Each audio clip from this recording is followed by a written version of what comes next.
Best system ever devised. Capitalism is the best system ever devised. Cuando hablamos de injerencia e intervención, se suele pensar en bombardeos y acciones de guerra. Sin embargo, hay una forma de invasión mucho menos ruidosa que las bombas, pero implacable en sus efectos al esclavizar a los países más débiles a través de sofisticados mecanismos financieros y comerciales. Al abrir mercados a Estados Unidos, habrá más inversiones. Uno de los mecanismos de injerencia empleados por la potencia del norte a lo largo de la historia para devorar la economía de los más débiles son los tratados de libre comercio. Los tratados de libre comercio son algo similar a lo que haría el león cuando reúne a los animales de la selva para comunicarles que van a ser devorados, eso sí, siempre de manera muy respetuosa con los tratados internacionales y la democracia formal. Cuando nadie apostaba por Chile, finalmente se firmó el TLC con Estados Unidos. Cuando los TLC se ponen en marcha, las invasiones militares, el financiamiento de grupos paramilitares internos, incluso los magnicidios, que han sido las estructuras de intervención tradicionales de Estados Unidos en América Latina, no tenían ya mucho espacio. Es el momento entonces de conseguir los mismos efectos, pero de una manera, te digo, formalmente más amable. Electrodomésticos, medicinas y alimentos ingresarán sin aranceles, lo que abaratará sus costos. Mundo sin fronteras. Hoy entra en vigencia oficialmente el Tratado de Libre Comercio con Estados Unidos.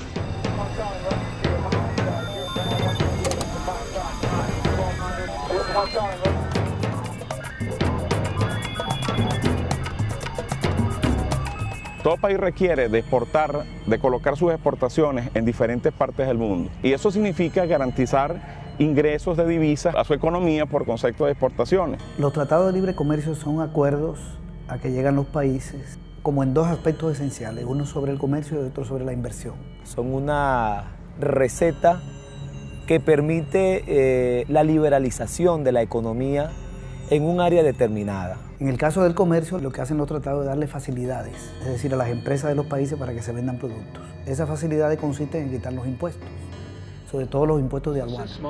Desde las pequeñas empresas hasta los agricultores, les dará acceso a los grandes mercados del mundo. Habrá más productos estadounidenses en su país. Se beneficiarán de más opciones y mejores precios. En los tratados de libre comercio bilaterales se está hablando de minimizar los aranceles, eliminar las medidas de protección a la industria nacional, se está hablando de abrir los mercados internos a las importaciones de productos agrícolas. Es decir, un empresario de Estados Unidos, en el marco de un TLC con un país de Centroamérica, puede vender su producción en Centroamérica sin pagar el impuesto de aduana. Lo mismo los exportadores de Centroamérica en Estados Unidos. Eso se supone que es una facilidad, porque el arancel dificulta el comercio porque encarece el producto que viene de fuera. Pues las nuevas reglas de juego con libre acceso a su mercado permitirán mayores ganancias para los productores y empresarios. Por eso se llama libre comercio, porque no debe haber paredes, no debe haber muros de contención, sino que los productos deben pasar libremente, como podríamos decir, un comercio de preferencia, pues que todo pasa y todo sale. Entonces ese es un primer aspecto del tratado, facilitar ese comercio. Y el otro es darle facilidades a las empresas para que inviertan en otro país. Por ejemplo, una empresa de Estados Unidos puede ir a Chile, como hay un TLC entre Estados Unidos y Chile, y hacerle oferta al gobierno. Cuando el gobierno va a hacer compras, los ministerios van a hacer compras. No se pueden reservar a empresas chilenas, sino que participan en las licitaciones. También un empresario de Estados Unidos puede ir y llevar su materia prima a Chile, desde Estados Unidos a Chile, si va a producir un bien, por ejemplo calzado. El gobierno de Chile no le puede exigir que sea materia prima chilena. Tiene derecho a llevarse toda la ganancia. El gobierno de Chile no le puede impedir que la ganancia que tenga en la moneda chilena la reinvierte en el país, sino que puede agarrar toda la ganancia, convertirla en dólares y llevárselo. La mayoría de los gobiernos le ponen restricciones a eso. Con los TLC todo eso se quita. lo que tratan es precisamente de que se minimice al máximo la intervención del Estado y que se deje en manos de empresas privadas, transnacionales, el ejercicio del poder, de lo social, de lo económico y de los servicios.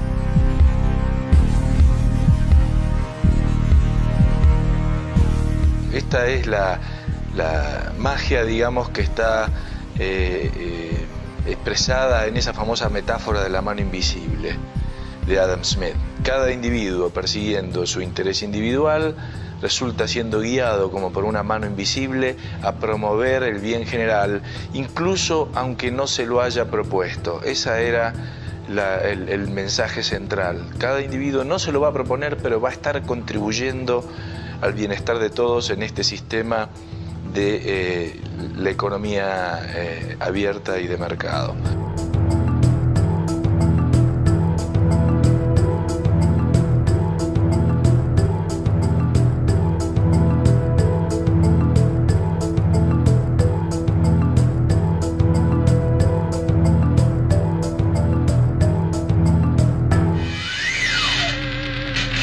Esa economía neoliberal que tiene como ejes centrales la apertura de fronteras, la desregulación laboral y la privatización de empresas públicas, se convierte, ya digo, en el corazón de lo que va a ser la estrategia económica de Estados Unidos, principalmente hacia América Latina.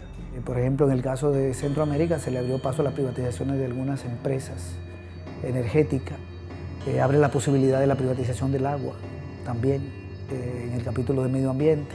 Áreas de salud, energético, la educación, deberían estar en manos de privados que ni siquiera representan una idea nacional, sino una idea de gobierno mundial. Se pasa de lo que es el mercado mundial a la economía mundial. Todo el planeta Tierra forma ahora una sola economía porque el capital deja de tener fronteras y puede colocarse en cualquier parte del mundo para explotar a trabajadores en cualquier parte del mundo y venderle sus productos en cualquier parte del mundo. If you seek social justice and human dignity, the free market system is the way to go.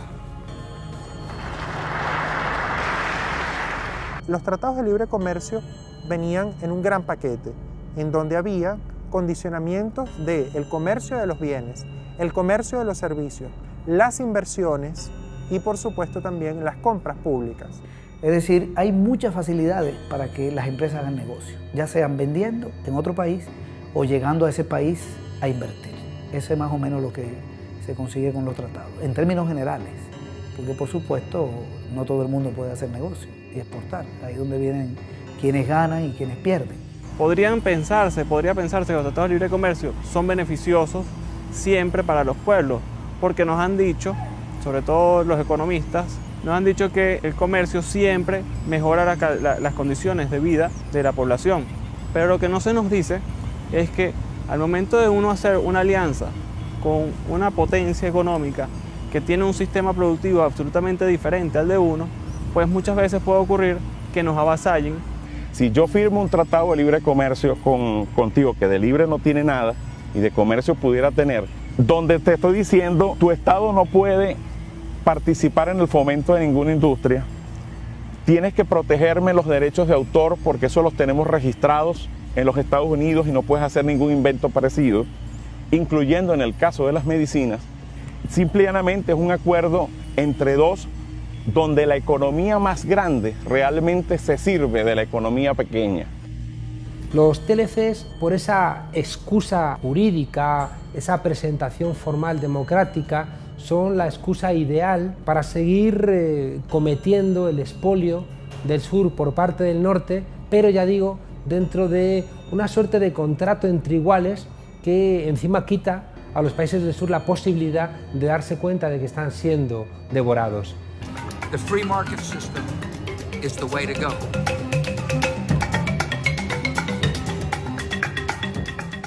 En las relaciones entre Estados Unidos y América Latina, lo fundamental para Estados Unidos ha sido siempre cómo integrar a América Latina y convertirla, como ha sido a lo largo del tiempo, en una periferia económica. Voices from the left and right are equating the free enterprise system with greed and exploitation and failure.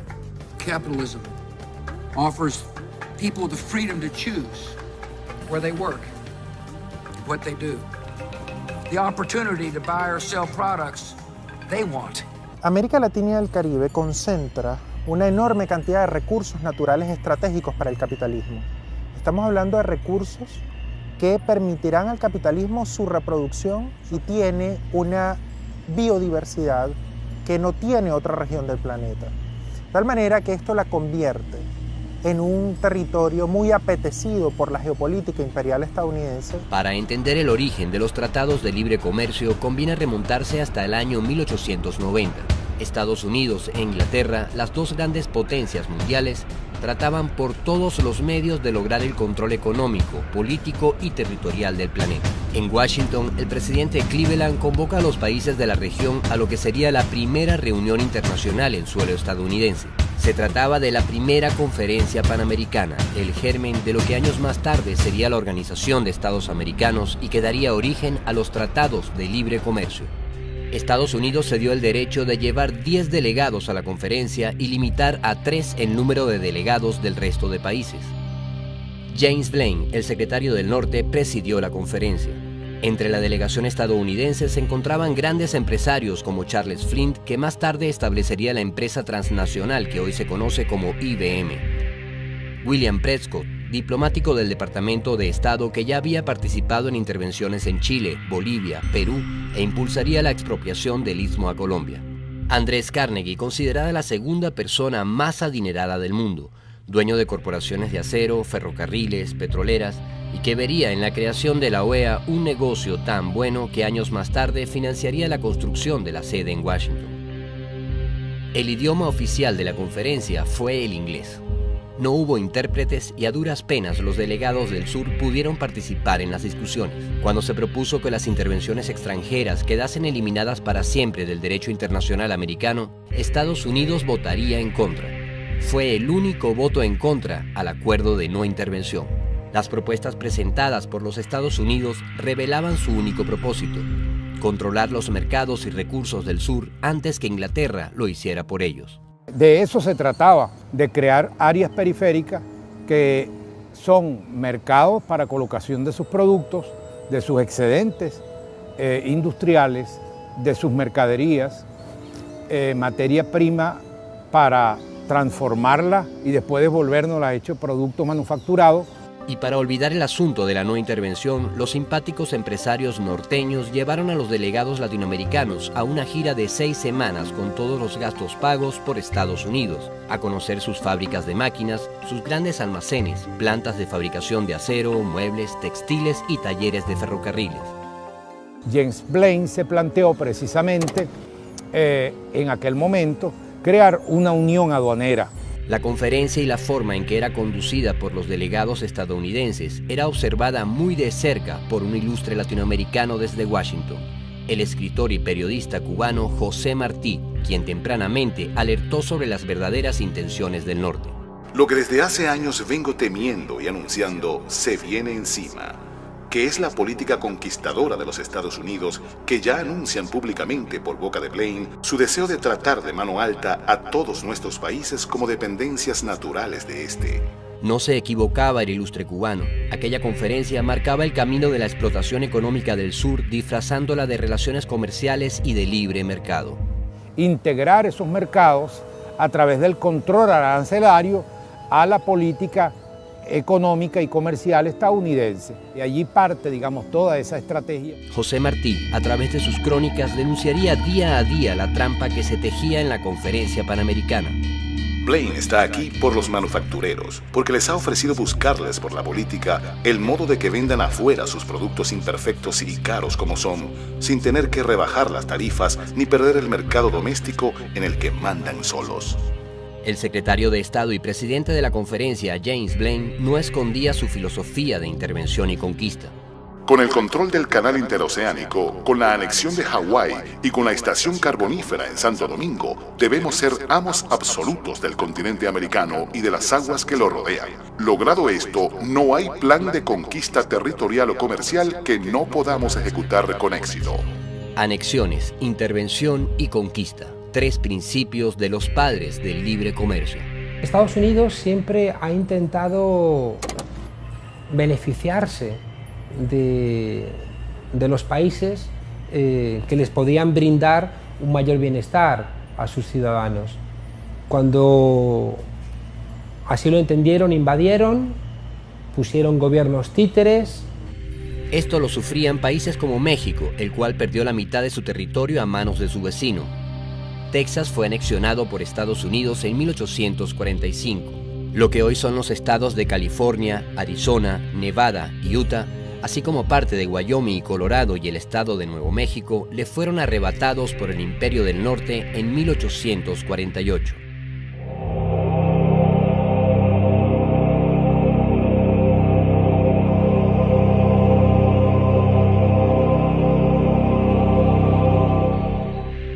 Estados Unidos intervino en Colombia para despojarle del Istmo de Panamá y lograr un tratado que le concedía el control a perpetuidad de la zona del canal desde 1903.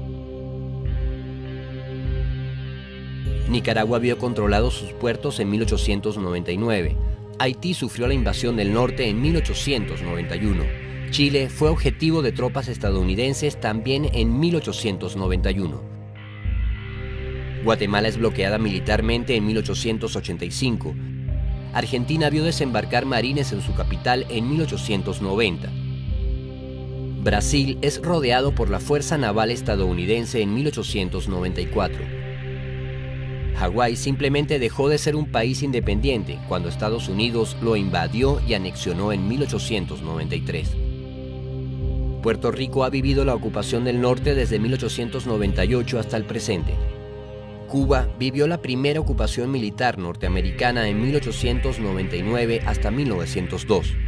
Y mientras esto ocurría en el campo militar, se avanzaba en el terreno de las negociaciones, según ellos pacíficas, con esos mismos países para imponerles acuerdos comerciales movidos por una ambición que no parecía tener límites.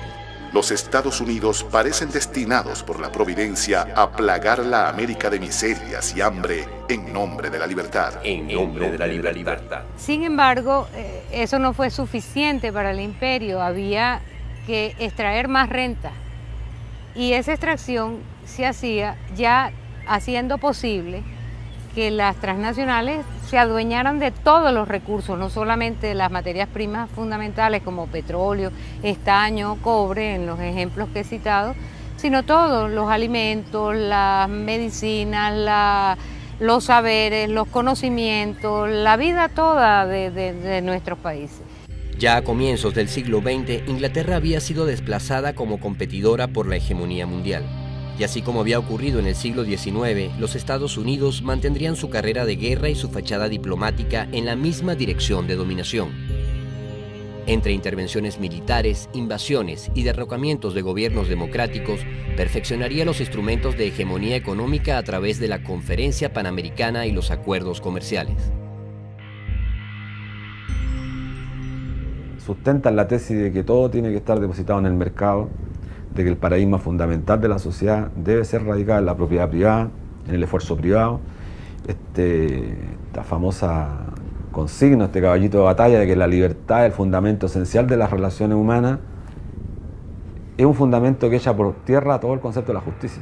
Para los años 80, sobre todo para los años 80, el imperio, con Estados Unidos a la cabeza, decidió que la renta imperial debía incrementarse y diseñó el sistema económico neoliberal que permitió la extracción más expedita y todavía más expoliadora de la renta imperial. Generaron una matriz económica que potenciaba el ajuste neoliberal, que lo que iba a permitir era que los países del sur compraran los productos del norte. Nos aplicaron a todo el continente las políticas neoliberales. Nosotros, los venezolanos, tuvimos una reacción, la primera en el mundo occidental, contra las políticas neoliberales.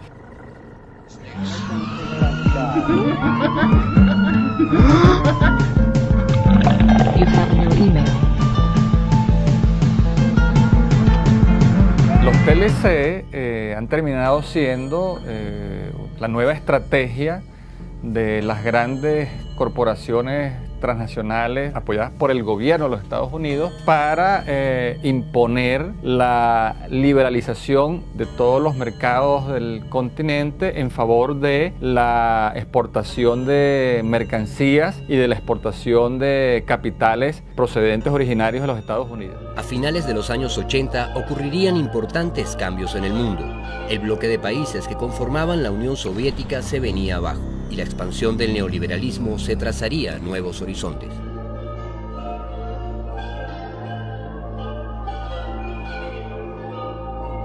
En 1989 se cayó el muro de Berlín y en 1991 se resquebrajó lo que se llama el socialismo real y fundamentalmente la Unión Soviética. A partir de allí hubo un nuevo contexto geopolítico en la humanidad. No había una balanza de proyecto capitalista versus proyecto socialista. Todo parecía indicar que el capitalismo era como especie de un sistema eterno. Ellos, por supuesto, pregonaban esto a los cuatro vientos. Ya el comunismo no era una amenaza, ya el socialismo no era una amenaza.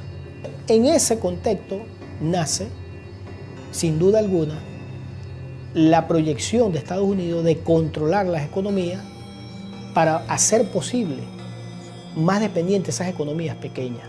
El mercado de los países que al haberse derrumbado el bloque socialista quedaban como especie de países a la deriva, de un mercado a la deriva, y que Estados Unidos presuponía que ellos iban a tener la delantera para poder dominarlo y conquistarlo. Pero no fue así. Fue la Unión Europea quien hasta ahora ha sacado más ventaja de eso. Allí empieza entonces el gran fortalecimiento del imperialismo europeo. Una década después de concluida la Segunda Guerra Mundial, las principales potencias europeas establecían alianzas para conformar un bloque económico y político que además adoptaría su propia moneda, desplazando al dólar. Paralelamente, las economías china, rusa e india harían sentir su peso en la lucha por la hegemonía mundial. Empezaban a surgir nuevos centros hegemónicos en el capitalismo mundial. Eso llevó a Estados Unidos a replantearse sus políticas y sus políticas hacia América Latina. Los tratados de libre comercio eran precisamente el plato fuerte del norte para dominar los mercados y recursos del sur. Su primer tratado de libre comercio, que podríamos decir reconocido, y el cual está todavía en ejecución, fue el tratado que firmó en el año 1994, junto con Canadá y México. Los negociadores estaban a puerta cerrada. La firma se hace en 92 y entra en vigor el 1 de enero de 94. Te ofrecen un mercado libre norteamericano, vamos a abrir las fronteras, las mercancías mexicanas se van a poder colocar en el mayor mercado del mundo, que es el norteamericano. Bueno, los funcionarios, ¿no?, del gobierno mexicano estaban fascinados, ¿no? El pueblo no. O sea, hubo mucho rechazo en el pueblo, pero era el primer tratado de este tipo que se hacía en el mundo.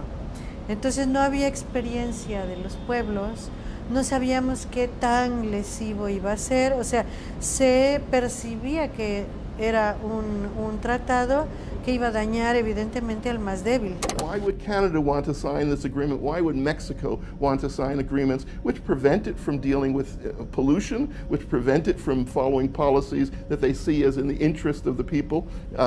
Well, one reason is that they want access to the U.S. market. They want to be able to trade with the U.S.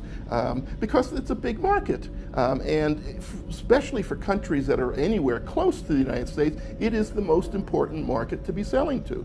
So in this case, what the United States is able to say is, well, if you want access to our market, you have to do what we tell you. Entonces, ¿qué hay que hacer? Pues levantar aranceles, destrabar restricciones, que en México eran fuertes, había restricciones proteccionistas, porque viviendo al lado del país más poderoso y agresivo, ¿no?, económicamente del mundo, que es Estados Unidos, se tuvo que poner una legislación proteccionista que impedía la entrada de inversión extranjera en ciertos sectores que se consideraban estratégicos para el país, como el petróleo. En ese tratado de libre comercio, se asegura Estados Unidos de que México le colabore con aproximadamente 1.300.000 barriles diarios de petróleo, lo cual es vital para la economía de los Estados Unidos porque ese es un país que se consume más del 22-23% de los recursos energéticos de la tierra.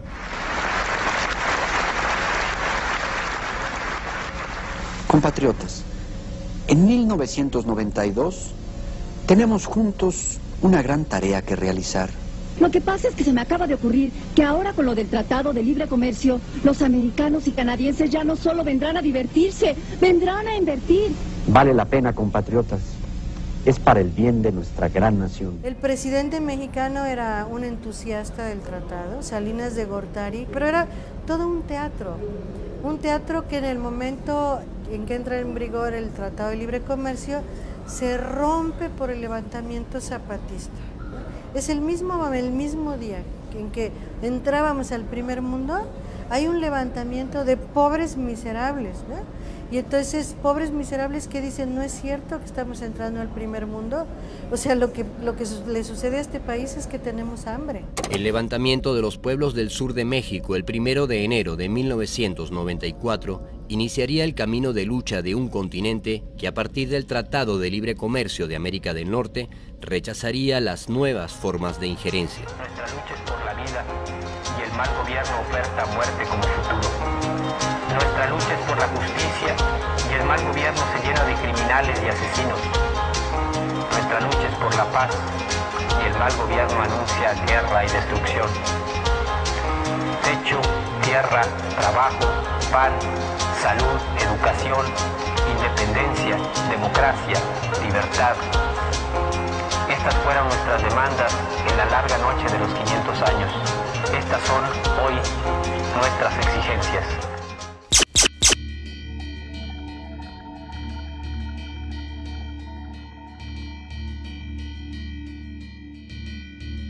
Cuando se convoca aquella mal llamada, como podemos asegurar que es mal llamado, Cumbre de las Américas, ¿verdad? En Miami, Estados Unidos llevó allí la tesis de transformar a todo el hemisferio en una gran zona de libre comercio. De hecho, se hablaba del ALCA como el área de libre comercio de las Américas. Es decir, la idea era unir en términos comerciales, en primera instancia, toda América, desde Estados Unidos, desde Canadá, hasta Argentina en la Patagonia. Todo iba a ser una sola área económica. La pretensión del ALCA, ¿no? Como una estrategia para imponer de una vez y para siempre a todos los países del hemisferio, a todos los países del continente, un acuerdo de carácter supranacional que abriera las puertas de todos y cada uno de los países del continente a ese alud de mercancías y de capitales procedentes de los Estados Unidos. Esa apertura de fronteras permitía que las empresas subvencionadas de los Estados Unidos hicieran de los mercados latinoamericanos un mercado cautivo para los Estados Unidos. Y allí empieza una disputa importantísima entre los Estados Unidos tratando de imponer esa idea del libre mercado de los TLC y la resistencia de los países de América Latina, buena parte de los países de América Latina, se empezaron a levantar las voces en tanto las grandes asimetrías de nuestras economías con relación a las economías del norte. Ahí estaba el gran problema para que nuestros países aceptasen los TLC. Los 6 países centroamericanos iniciaron un proceso de negociación de Tratado de Libre Comercio con Estados Unidos. Bueno, ese ciclo se cerró en el año 2004. Los últimos que ingresaron a ese ciclo fue República Dominicana y Costa Rica. En el 2004, Nicaragua suscribe junto a la región el Tratado de Libre Comercio con Estados Unidos, conocido como CAFTA, el tratado comercial entre Centroamérica y Estados Unidos. When we talk about trade, the so-called trade relations, one of the most important things to recognize is asymmetry. That this is not, this is a case of a very big market, a very big powerful country, and powerful country dealing with small countries, dealing with countries which are weak. And it means that they are able to do things in these agreements which they would not be able to do with a country of the same size and power. Estados Unidos no busca hace tiempo, después que fracasó el ALCA, que fracasó fundamentalmente la reunión de Mar del Plata, ¿no es cierto? La táctica de Estados Unidos es otra, que es los acuerdos bilaterales. Las consecuencias del neoliberalismo y el libre mercado aumentaría la pobreza, la exclusión y la dependencia de todos los países de América Latina que habían suscrito los tratados de libre comercio. Donde ha sido más dramático el impacto del TLC ha sido en México, porque es el TLC que tiene más tiempo. Arrancó en el año 1994. Fue el primer país donde esas medidas fueron aplicadas de manera irrestricta y es el país que ha estado sometido durante decenas y decenas de años a las políticas neoliberales. Durante mucho tiempo después de la revolución había un acuerdo social que hacía que el Estado estuviera proporcionando créditos, precios de garantía a los campesinos, bueno, y eso permitió florecer al campo. En el momento en que empiezan a abandonarse estas políticas, que se individualiza la propiedad de la tierra, se viene abajo la producción campesina, empieza a haber acaparamiento de tierras por grandes latifundistas, con empresas agrícolas en forma, el agrobusiness famoso, entra con el Tratado de Libre Comercio y bueno, hoy tenemos una alimentación mucho más insana que la que teníamos hace 10, 15 años. That Mexico had all these grand promises about how wonderfully they would do under NAFTA, that in fact unemployment increased in many areas. In agriculture, there was a complete wiping out of the old social relations in agriculture, and in all industries producing for local markets, those have been completely wiped out. Ha inundado también a México de productos agropecuarios, sobre todo al extremo de que México, que importaba el 5% del maíz que comía, hoy está trayendo de Estados Unidos el 40%.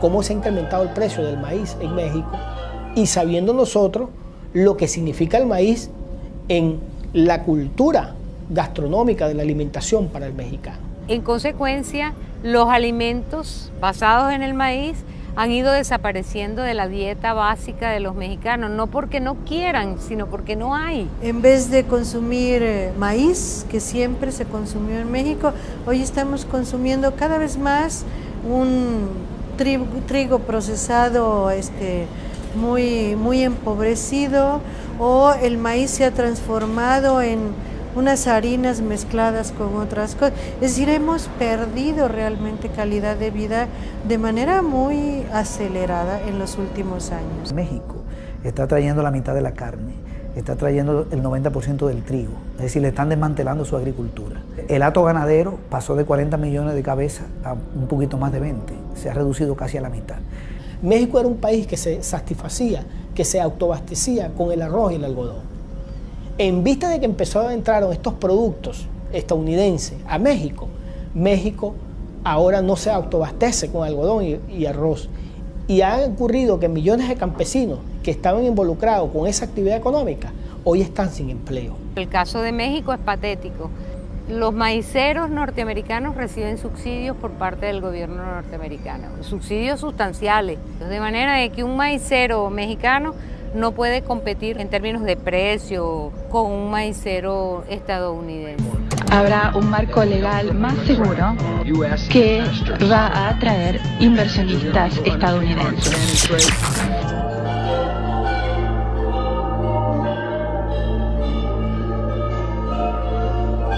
Entonces ellos hacen pasar este apoyo, estos subsidios al campo en Estados Unidos, pues como un apoyo legal, ¿no? Y cuando hay cualquier tipo de subsidio, en el caso de México, hablan de dumping. Entonces ellos hacen una serie de alegatos cada vez, en cada uno de los casos tienen otras figuras que usan, pero siempre las de ellos son legales y las de México no, ¿no?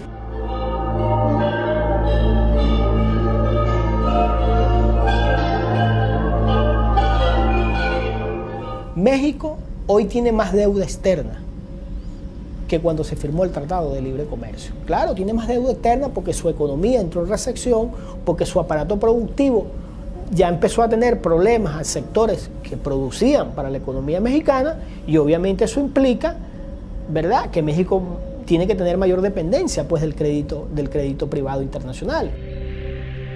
Consecuencias similares a las sufridas por México las han vivido también aquellos países que firmaron el Tratado de Libre Comercio de Centroamérica y parte del Caribe, conocido como CAFTA. Ahora, ¿qué ha pasado en Centroamérica? Centroamérica ha logrado alcanzar los niveles de empleo que se decían que se iban a conseguir. Es falso. En el caso de Centroamérica, ha aumentado el desempleo en El Salvador, que es el país o uno de los países que tiene más dependencia de las importaciones agrícolas, y ha aumentado el desempleo también en Guatemala. Honduras también ha crecido el desempleo, y Costa Rica no hay datos todavía porque el TLC apenas acaba de arrancar. Ha sido terrible. Si las condiciones de pobreza antes de la firma del TLC eran difíciles, ahora son más grandes. Los arroceros ahora ya no pueden sembrar arroz porque los quebraron al entrar arroz en gran cantidad, y cuando se pierde la producción, se pierde también la soberanía alimentaria. Estados Unidos en los primeros 3 años del tratado aumentó sus exportaciones agroindustriales a Centroamérica en alrededor de $2.000 millones, y Centroamérica apenas ha vendido como 500 millones más.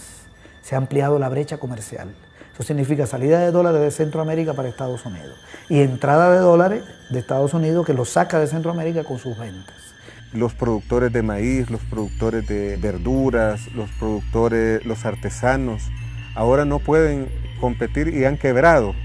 Es decir, han quebrado porque ¿quién va a mandar a confeccionar un zapato si al abrir la frontera entran zapatos usados, zapatos de marca a menores precios y que quiebran la producción? Y además Centroamérica está vendiendo lo mismo que ha vendido siempre. Ha aumentado un poco, pero vende lo mismo: café, en el caso de El Salvador, de Honduras, de Nicaragua, de Guatemala; banano en el caso de Costa Rica, de Guatemala y de Honduras; carne en el caso de Nicaragua.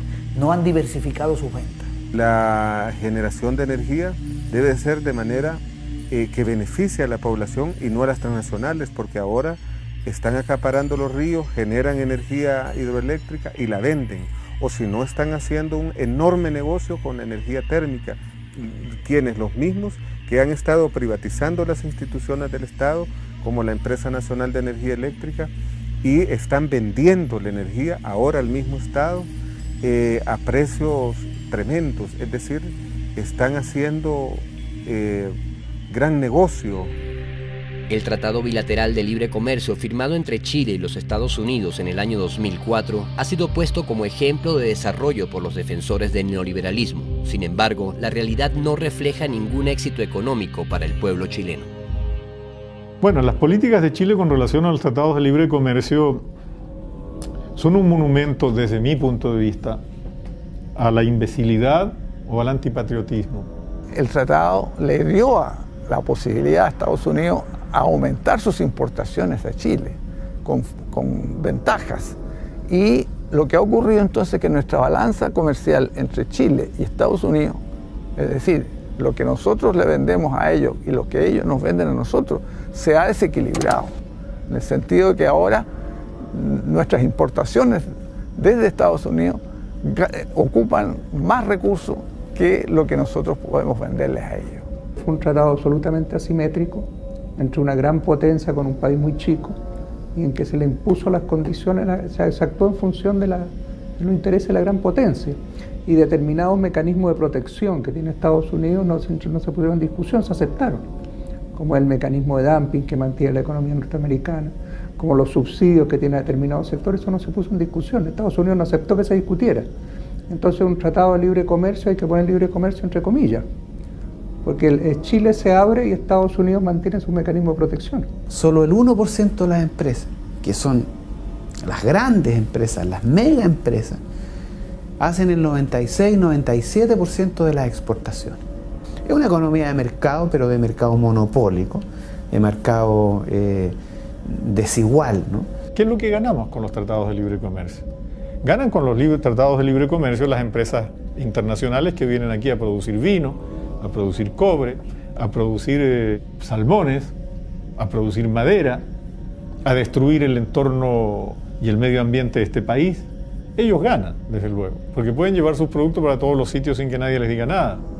Pero el pueblo de Chile, ¿qué es lo que gana? Nada.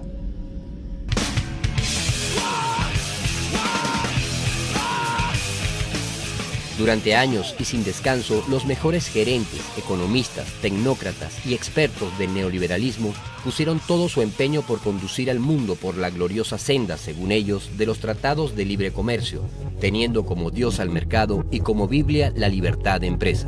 Pero sus cálculos sobre un capitalismo floreciente y prometedor en su propia tierra resultaron errados. Aplicará medidas para frenar la crisis económica que produjo más de 1 millón de nuevos desempleados. El déficit del presupuesto federal de Estados Unidos saltó a 192.300 millones de dólares en marzo. El déficit será de 1.750.000 millones de dólares. El hasta entonces omnipotente capitalismo se derrumbaba en todo el mundo ante las narices de sus más firmes defensores. I understand their worry and their frustration. We've seen triple-digit swings in the stock market. Major financial institutions have teetered on the edge of collapse, and some have failed. ¿Quién iba a pensar que en el siglo XXI, en sus inicios, se iba a derrumbar como castillos de naipes? Esa ideología que se presentó como ciencia, como el fin de la historia, el neoliberalismo, el consenso de Washington, el capitalismo salvaje. Pero aquello ocurrió, y sí. El capitalismo está atravesando sus peores crisis, ¿no? Porque es una crisis global, es una crisis internacional. La crisis capitalista hoy no es una crisis financiera cualquiera, es una crisis integral, es una crisis sistémica, es la crisis de todo el sistema capitalista mundial. Esa crisis arrancó con el problema del pago de las viviendas en Estados Unidos. Y tiene un antecedente que es la llegada de George Bush, hijo, al gobierno en el año 2000. I know many Americans have questions tonight. How did we reach this point in our economy? How will the solution I propose work? And what does this mean for your financial future? No se limitó única y exclusivamente al sistema financiero, se extendió hacia sectores industriales. Veamos cómo grandes catedrales del capitalismo, ¿no? Los grandes íconos de la economía capitalista mundial, o sea, se están tambaleando y se están desmoronando. Veamos qué pasa con la Chrysler, qué pasa con la Ford, ¿no? Qué pasa con las instituciones financieras que se desplomaron, lo que pasa con Volkswagen, con Porsche, ¿verdad? Son símbolos, ¿no? De lo que era la otrora sólida economía capitalista mundial, como hoy en día se resquebraja y se desploma. Esas compañías han lanzado montones de gente a la calle, han hecho elevar el desempleo a unos niveles importantes dentro de los Estados Unidos, y la solución que da Estados Unidos es reunirse con las 20 economías más importantes del mundo y decir que va a reflotar el Fondo Monetario Internacional y al Banco Mundial. ¿Y cómo lo va a reflotar? Inyectándoles cantidades de dinero, como también lo han hecho para la compra de los bancos. Pero ese dinero es inorgánico. En otras palabras, eso es papel moneda que le están metiendo a esos bancos y que más tarde o más temprano va a generar un clima de inflación como el que se vivió hace 20 años en varios países del Cono Sur. Se beneficiarán de más opciones y mejores precios.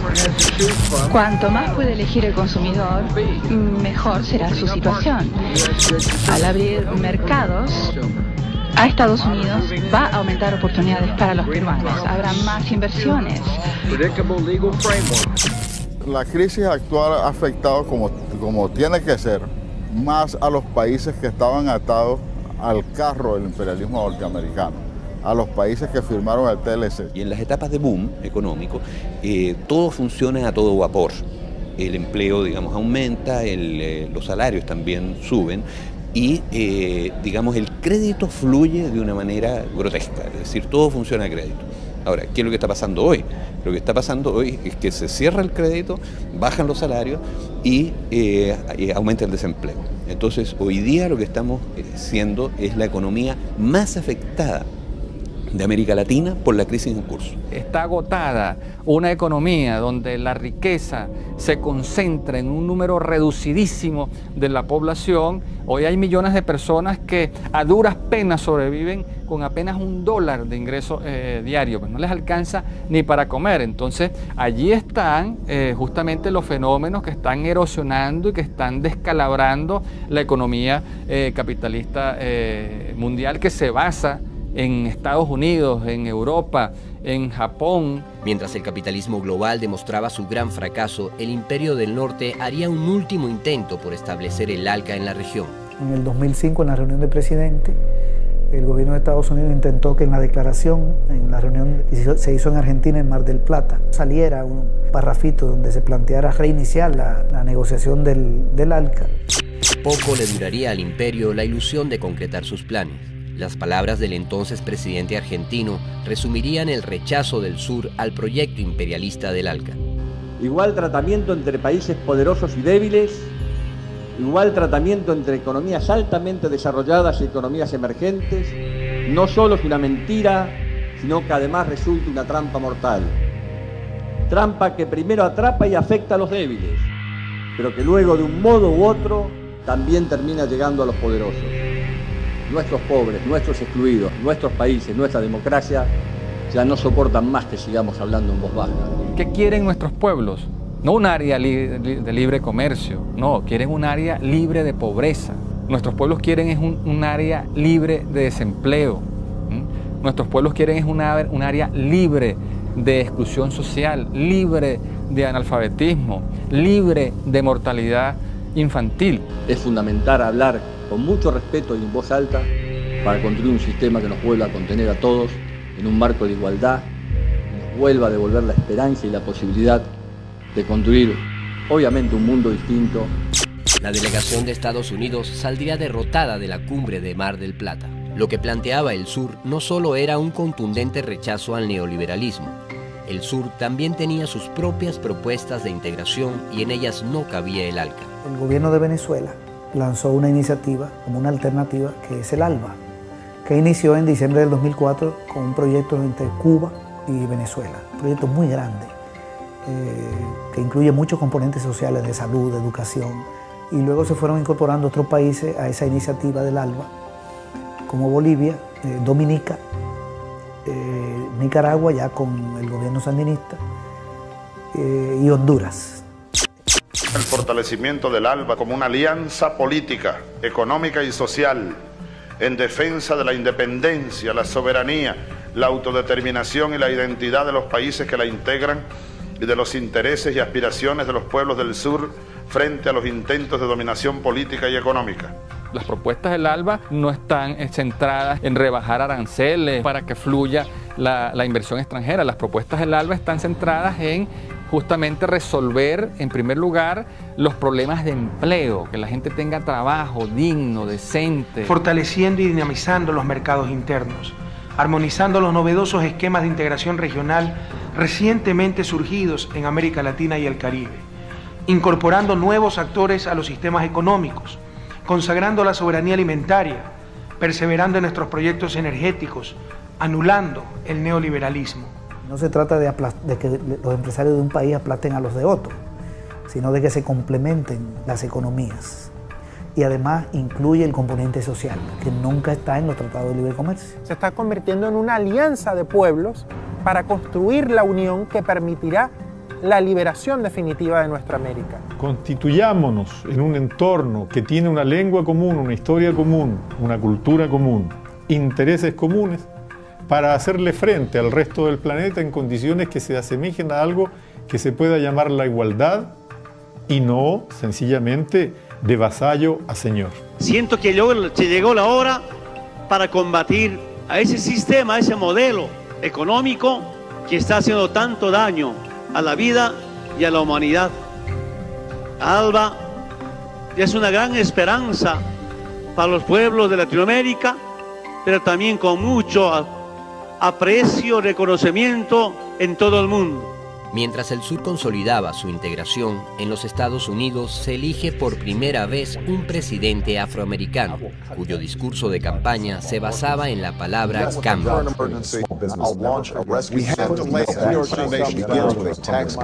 Nor is the question before us whether the market is a force for good or ill. Its power to generate wealth and expand freedom is unmatched. But this crisis has reminded us that without a watchful eye, the market can spin out of control. The nation cannot prosper long when it favors only the prosperous. Más allá de esa diferencia y de ese discurso, la política del norte hacia América Latina no ha cambiado. El mandato del nuevo presidente Barack Obama se inicia con frontales ataques a la integración del sur, al derrocar en Honduras a una de las democracias de la Alianza Bolivariana mediante un golpe de Estado y al intentar instalar 7 bases militares estadounidenses en Colombia. El ALBA, como proyecto de integración del sur, es un horizonte que el imperio no está dispuesto a permitir. Por supuesto, habrán siempre algunos enemigos. Siempre habrán alguna gente que no quiera la igualdad. Estamos convencidos de eso. Pero lo más importante es estar con el pueblo, escuchar al pueblo, aprender del pueblo para seguir sirviendo a los pueblos de Latinoamérica. Del largo y doloroso camino recorrido en la historia común de 2 siglos, nos enseña que solo tenemos una alternativa: unirnos, luchar, vencer. Es que estamos demostrando, a pesar de que ellos lo niegan y tratan de taparlo, todo lo que podemos hacer uniéndonos y rompiendo el modelo capitalista, porque esto es socialismo, humanismo. Estamos aquí construyendo esa América nuestra, esa patria grande con la que soñó el Libertador, con la que soñó Martí, con la que soñó Eloy Alfaro.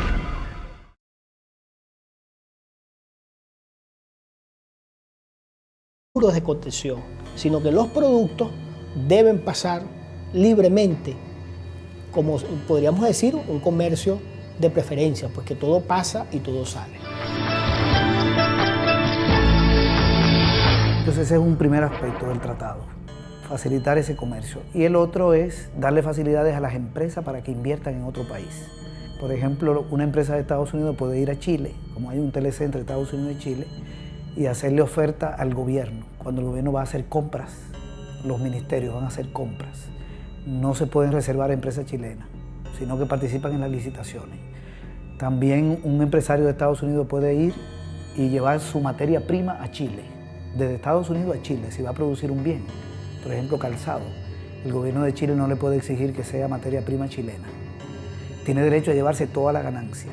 El gobierno de Chile no le puede impedir que la ganancia que tenga en la moneda chilena la reinvierte en el país, sino que puede agarrar toda la ganancia, convertirla en dólares y llevárselo.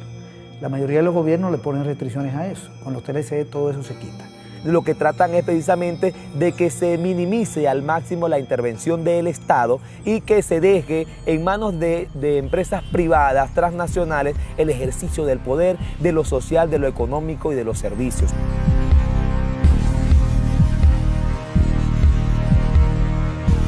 Esta es la magia, digamos, que está expresada en esa famosa metáfora de la mano invisible de Adam Smith. Cada individuo persiguiendo su interés individual resulta siendo guiado como por una mano invisible a promover el bien general, incluso Best system ever devised. Capitalism is the best system ever devised. Cuando hablamos de injerencia e intervención, se suele pensar en bombardeos y acciones de guerra. Sin embargo, hay una forma de invasión mucho menos ruidosa que las bombas, pero implacable en sus efectos al esclavizar a los países más débiles a través de sofisticados mecanismos financieros y comerciales. Al abrir mercados a Estados Unidos, habrá más inversiones. Uno de los mecanismos de injerencia empleados por la potencia del norte a lo largo de la historia para devorar la economía de los más débiles son los tratados de libre comercio. Los tratados de libre comercio son algo similar a lo que haría el león cuando reúne a los animales de la selva para comunicarles que van a ser devorados, eso sí siempre de manera muy respetuosa con los tratados internacionales y la democracia formal. Cuando nadie apostaba por Chile, finalmente se firmó el TLC con Estados Unidos. Cuando los TLC se ponen en marcha, las invasiones militares, el financiamiento de grupos paramilitares internos, incluso los magnicidios, que han sido las estructuras de intervención tradicionales de Estados Unidos en América Latina, no tenían ya mucho espacio. Es el momento entonces de conseguir los mismos efectos, pero de una manera, te digo, formalmente más amable. Electrodomésticos, medicinas y alimentos ingresarán sin aranceles, lo que abaratará sus costos. Mundo sin fronteras. Hoy entra en vigencia oficialmente el Tratado de Libre Comercio con Estados Unidos. Aunque no se lo haya propuesto, esa era el mensaje central. Cada individuo no se lo va a proponer, pero va a estar contribuyendo al bienestar de todos en este sistema de la economía abierta y de mercado.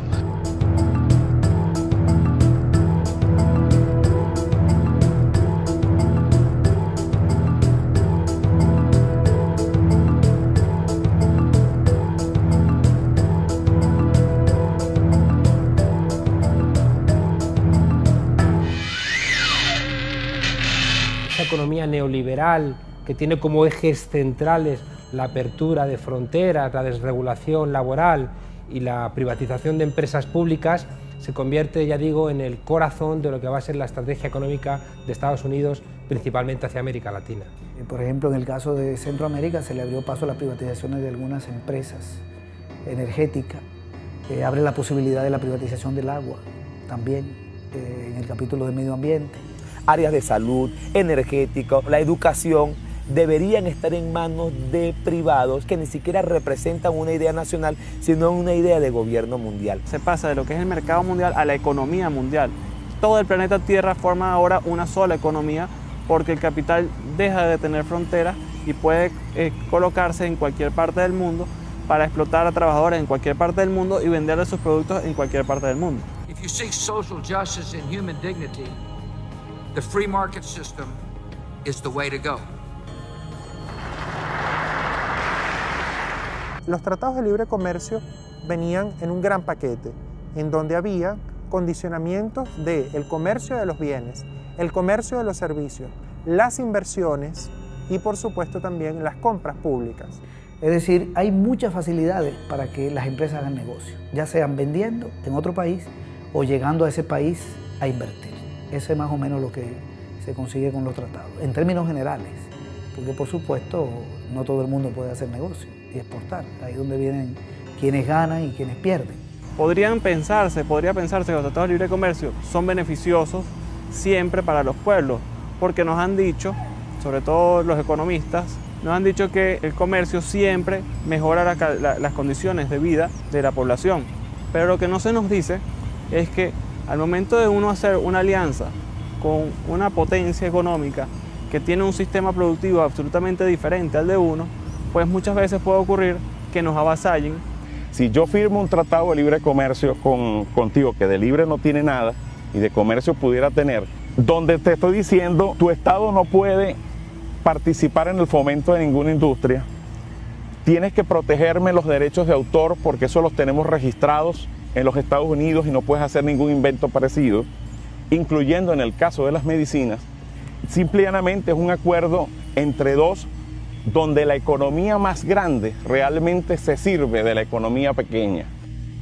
Los TLCs, por esa excusa jurídica, esa presentación formal democrática, son la excusa ideal para seguir cometiendo el expolio del sur por parte del norte, pero ya digo, dentro de una suerte de contrato entre iguales que encima quita a los países del sur la posibilidad de darse cuenta de que están siendo devorados.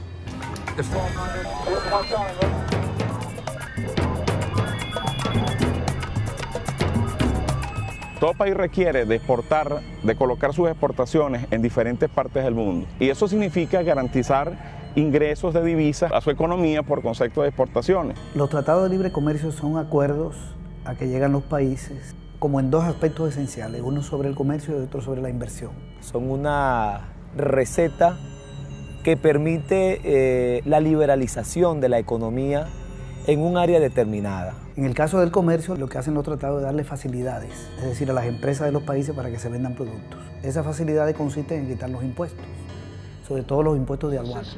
Desde las pequeñas empresas hasta los agricultores, les dará acceso a los grandes mercados del mundo. Habrá más productos estadounidenses en su país. Se beneficiarán de más opciones y mejores precios.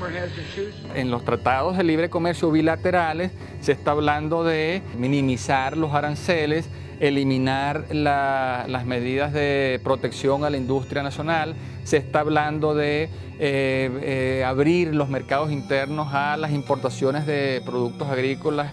Es decir, un empresario de Estados Unidos, en el marco de un TLC con un país de Centroamérica, puede vender su producción en Centroamérica sin pagar el impuesto de aduana. Lo mismo los exportadores de Centroamérica en Estados Unidos.